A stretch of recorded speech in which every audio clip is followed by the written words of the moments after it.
मुजफ्फरनगर में भारत माता भक्त संगठन ने भोपा रोड क्षेत्र के विकास, पर्यावरण संरक्षण और स्थानीय युवाओं को रोजगार दिलाने सहित 7 सूत्रीय मांगों को लेकर जिलाधिकारी को वैकल्पिक मांग पत्र सौंपा।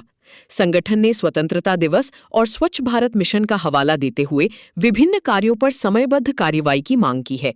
साथ ही चेतावनी दी कि मांगों पर उचित निर्णय नहीं होने पर भारतीय किसान मजदूर संयुक्त मोर्चा के साथ शांतिपूर्ण आंदोलन किया जाएगा। संगठन के संरक्षक एवं प्रतिनिधि चौधरी अनिल सिंह उर्फ प्रधान ने बताया कि भोपा रोड क्षेत्र प्रदूषण की समस्या से जूझ रहा है।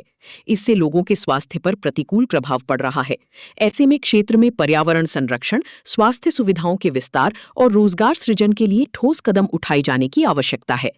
मांग पत्र में ग्राम मांदपुर स्थित राजकीय इंटर कॉलेज के पीछे ग्राम पचेड़ा खुर्द की सरकारी भूमि पर आधुनिक स्टेडियम और ग्रीन पार्क विकसित करने की मांग की गई है। इसके अलावा ग्राम मखियाली और भंडूरा की सरकारी भूमि से अवैध कब्जे हटाकर वहां हरित क्षेत्र विकसित करने तथा वृक्षारोपण कराने का भी आग्रह किया गया है। संगठन ने एक उद्योग एक ग्राम एक उद्यान अभियान के तहत भोपा रोड क्षेत्र के उद्योगों को अपने कॉरपोरेट सामाजिक दायित्व फंड से स्वास्थ्य, शिक्षा, गौ संरक्षण और पर्यावरण संरक्षण संबंधी कार्यों की कार्ययोजना प्रस्तुत करने के निर्देश जारी करने की मांग की है। साथ ही क्षेत्र के उद्योगों में कम से कम 70% स्थानीय युवाओं को रोजगार देने के लिए नीति लागू करने का अनुरोध किया गया है।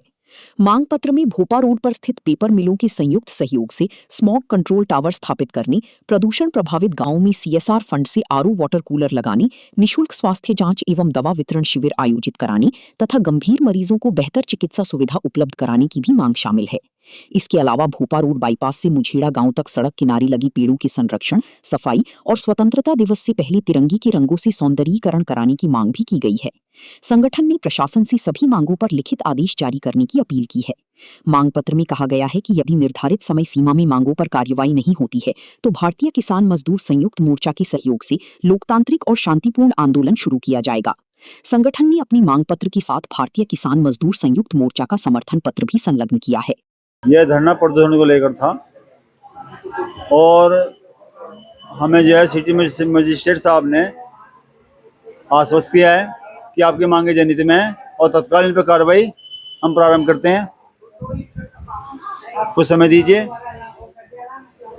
1 हफ्ते तक का समय उन्होंने लिया है, हमने 1 हफ्ते का समय दे दिया और यदि ये कार्रवाई नहीं करते, हमारे साथ छल होता है, तो हम जिन फैक्ट्रियों के खिलाफ बैठे थे, सिल्वरटोन पेपर मिल और मीनू पेपर मिल और गर्ग डुप्लेक्स, हम इन पे धरना देंगे और इन गेट को जाम कर देंगे। धरने का क्या हुआ? अभी हम समापन कर रहे हैं। हम उनकी बात से देखो खिलाफ जो आश्वासन उन्होंने दिया है, अधिकारी हैं, हमारा उनकी बात को कहना मान ही सकते हैं। 1 हफ्ते का समय है। इसमें प्रदूषण के अलावा स्टेडियम विकसित करना, स्वास्थ्य से संबंधित, पर्यावरण से संबंधित मांगे हैं, तो इनको आगे संबंधित विभागों को प्रक्रिया के लिए भेज दिया जाएगा और उसके बाद इस पर कार्रवाई चालू हो जाएगी। तो हम लोग लगातार कार्रवाई करते भी हैं, दिन रात हम लोग छापा मार के, और इनको नोटिस भी दिया जा रहा है और केंद्रीय प्रदूषण नियंत्रण बोर्ड को भी इसके बारे में लिखा गया है कि वो परमानेंट बंदी आदेश या सख्त कार्रवाई की वहाँ से की जाए। हाँ, मेरा अनुरोध इनसे है कि ये धरना समाप्त करें। इनकी जो मांगे हैं वो तत्काल पूरी होने वाली, इसमें समय लगेगा, प्रक्रिया जो होगी वो प्रक्रिया का समय लगेगा, उसके बाद चीज़ें सामने आएंगी।